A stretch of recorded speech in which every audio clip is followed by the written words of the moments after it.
Treuschner, a tenured professor of law at the University of Oxford. Studying at an international high school is not just about acquiring knowledge, it is about learning how to learn.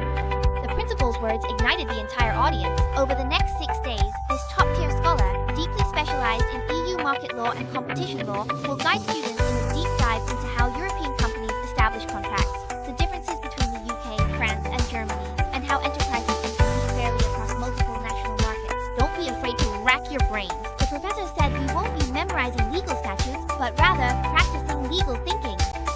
Teaching assistants will be with you every step of the way, reviewing difficult points, providing personalized Q&A, and offering presentation guidance, helping you tackle the toughest challenges. 6 days may not make you a legal expert, but it is enough to open a door to world-class academics, ignite curiosity about business rules, and plant a seed for solving problems with scientific thinking.